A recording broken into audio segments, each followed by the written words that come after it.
Alright, Nate G219 here to help it back and better. You know what it is. Actually, you don't. We got an interview coming today. And it's a FaceTime we're learning.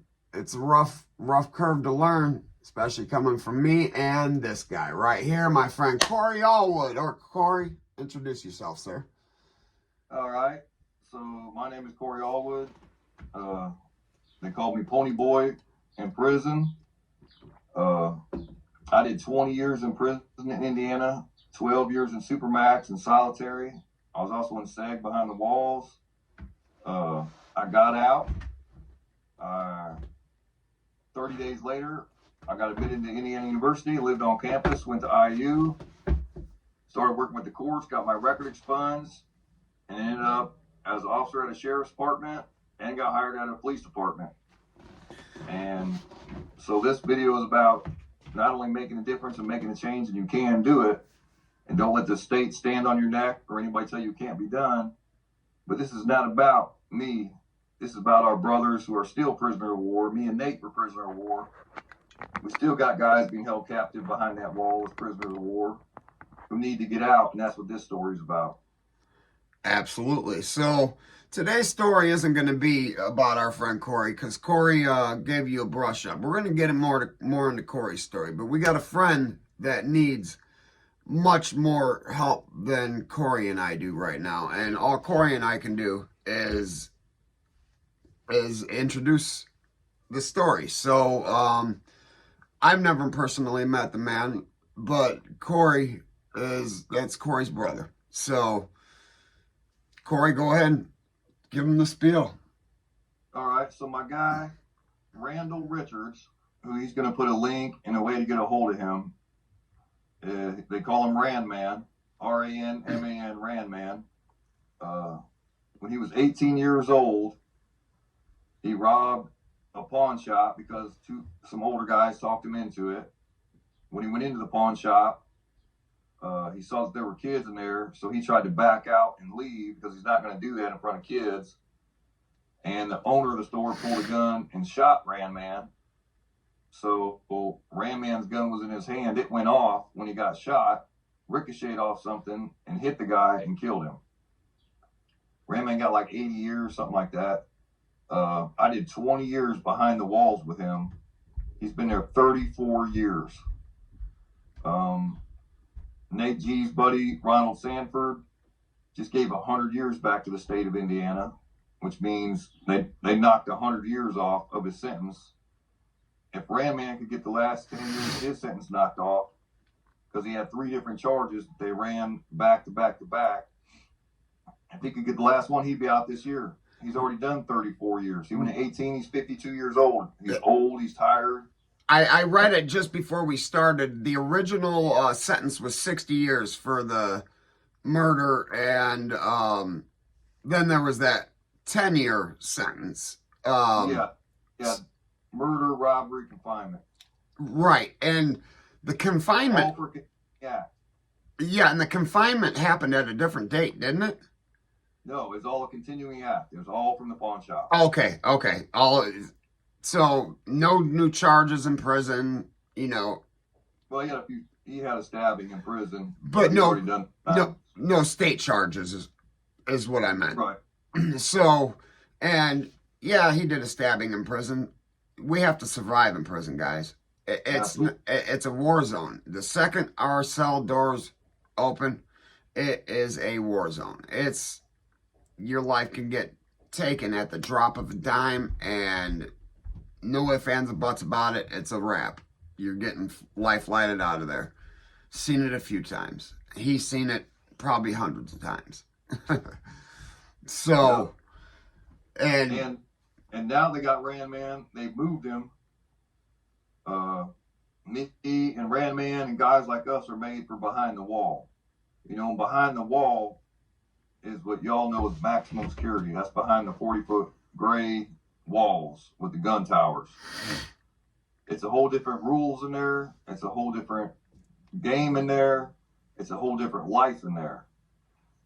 It's not like all these other, what they call medium security or minimum security, or all these low-level prisons. outside of the wall. Whole different mentality, whole different rules. You know, behind the wall, it's about respect or you get killed. Period. You get set on fire, you get your flesh burned off of it, you get stabbed to death, you get left in your cell, naked, robbed, stabbed to death, all your stuff missing. That's behind the wall. It and is. there's other camps, and nobody's disrespecting you, calling you names, stealing your stuff. None of that, because you will get killed. You'll get carried out of there in a bag. At these level 2 medium security prisons, you got a bunch of young gangbanger thug wannabes who are basically a bunch of snitching rat cowards themselves, but they steal stuff out of your cell, they disrespect you, they talk crazy. Well, they moved Ranman to one of those, and it's breaking him, it's killing him. We're not made for that type of stuff. We're from behind the wall. And so what happened is, for 34 years, Ranman had nobody on earth but his pals, who were me and 3 or 4 other guys behind that wall. In a single man cell. Together, and we called ourselves pals off the movie Young Guns, where he said all you need is 3 or 4 good pals and you got yourself a tribe and nothing can break that. And that's what we had, and we lived that way. Well, he doesn't have that now at this level 2 camp. Can I add one thing? In those 34 years, he had a single man cell. Maximum security. Own cell. Lived his life. What was his was his. No bunkies, no dorms or people running around acting crazy. It was a whole different world. It was like you see on real prison movies, like Folsom Prison or stuff in California, one of those prisons. And now they got Ranman in this place. Besides his pals in prison, who were us, the only person he had who rode for the whole 34 years was his mom. And all his mom wanted on earth, his only goal of getting out, was to let his mom see that he made it out through all of this. And last week we found out that she's got stage 4 lung and brain cancer, and they gave her 4 months to live. So Ranman needs a lot of support. Let me see if we can try and get a movement to get the prosecutor, get people to modify his sentence to run this time concurrent and let him out of there. He's done 34 years. The man's done enough. He ain't bothering nobody. He's old. He's tired. He wants to go home and see his mom. He's definitely served his punishment. He feels horrible for the death. I mean, he didn't want to kill anybody. He just wanted some money. And that's it. A lot of these kids coming up. Some older kids. He was a kid that ran the streets, had no parents, no guidance, didn't go to school, just ran the streets. He knew what he knew. But he knew enough even then, I'm not going to do this around kids, and tried to back out of it. And that instant changed his whole life. And he's been there 34 years paying for this. Meanwhile, you got child molesters, rats, women beaters, all this, getting probation, counseling, all this crap. And a real guy, a warrior, who has given his life to God and changed and left the gangs inside prison, which is a hard thing to walk away from. Man. Changed his life around, just wants to come home, fish, sit in the woods, and see his mom. That's it. And now they gave her 4 months to live. He's not going to make it. He's not going to see her. And in the state of Indiana, I did a video before. If somebody passes in your family, it doesn't matter who it is. No. You're not going to the funeral. You're not going.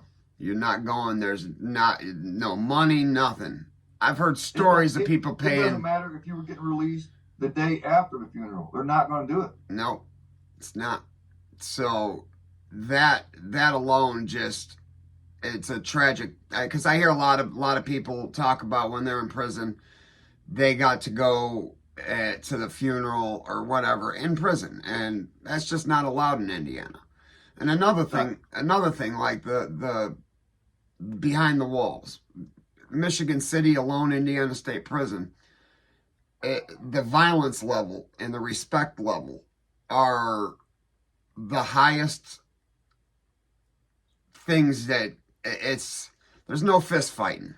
I saw 2 fights, and one was on the yard, just a sporadic fight, and just 2 fights. But stabbings, lockings, I lost count. And the lockings that all the other prisons, I think, in the country have are not Indiana State Prison locks, because you hear them talking about not doing enough damage, it's not strong enough. Tell them about our locks. Yeah. Nate G came after me. I've been out about 8 years, and times have changed. I went in the 90s and 2000s. I got out in 2015. It was a much different world. Now they got locks that are like 7 pounds, and like they're steel locks. Before they used to have these little bicycle locks. You could change stuff up. It didn't matter. People just bust them open. You could take a shoestring and bust them open. But now they got these 7-pound locks that are like bricks, and they tie them in socks and tie a knot around it and split people open. Either that or put it on a belt. Seen that. I've seen guys, for $100 you can buy gas from the lawn crew, and you just throw it in a guy's face and set him on fire. Or we had these steel hot pots, these red hot pots, which they've taken now. They made plastic. We had red steel hot pots that you would just get a baby oil off a commissary and a pound of sugar and just boil it and throw it on some guy's face and body. And the more he would try to get it off, he'd just rip his flesh all the way down the bone trying to strip it off. It's funny that they thought putting plastic would prevent us from boiling something, though. Yeah. There's still ways to boil stuff. I mean, you can make stingers. I can do a video about them. You can make stingers. You can do all that. I made my plastic hot pot was able to boil. Yeah, all you had to do is take the thermostat out. There's just a lot. We'll have to do some videos on how this goes. But that's how it went there, and all the stabbings. When I was first there at Michigan City, Pendleton, man, you had guys that would come in. They call the bandit squad or the regulators, and it'd be great big you have 3, 4, 5 great big dudes, 6'4", 250, muscle bound. They have ski masks on.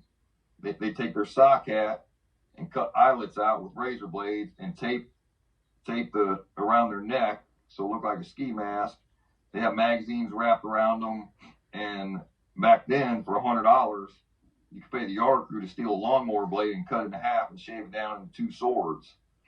So everybody would have a knife. I mean, everybody had a homemade knife, but then you'd have like 2 guys with lawnmower blades that were made into swords and with their ski masks and all their gear on, and they just walk into your cell and they'd rape guys, cut them up, hit them with the lawnmower blade, take everything they have.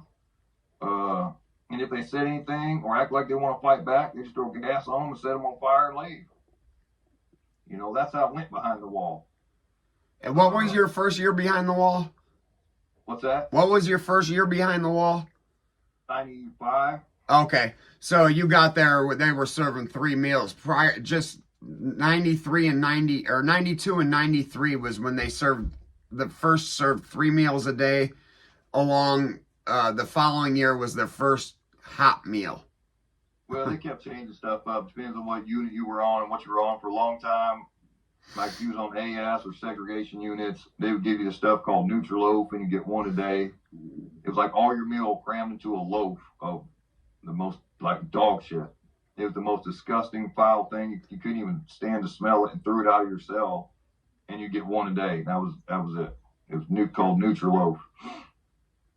And man, to be hungry in there is one of the worst things. Man, being in a cell alone, starving to death, is hard. Yeah. And that's what they're gonna. It's torture. We'll have to do some videos on Supermax and how Supermax really works. That's a whole different video. That's right, like IDU. Video for a whole different. What is really solitary confinement in Supermax, and how's that really work? It's not just sit in a cell and stare at the wall. It's the torture and the starvation and the mental patients. There's guys that will bite chunks out of their flesh and spit blood and chunks on you. Feces. They throw piss and shit on each other all day long, flood the range. Guys upstairs can jam their toilet so it floods your toilet. There's nothing to do about it. There's just shit. All you smell in Supermax and lockup, well, I was there 12 years. 24 hours a day, all you smell is mace, blood, sweat, shit, and piss. And all you hear is cell extractions all day long. That's it. Yeah, and see, ladies and gentlemen, this man right here, like he just said, did 12 years in segregation and had completely turned his life around. He reformed himself. Prison didn't rehabilitate him. He rehabilitated himself. He did it. He became a cop. That's just unheard of. And never happened in history. First one in history.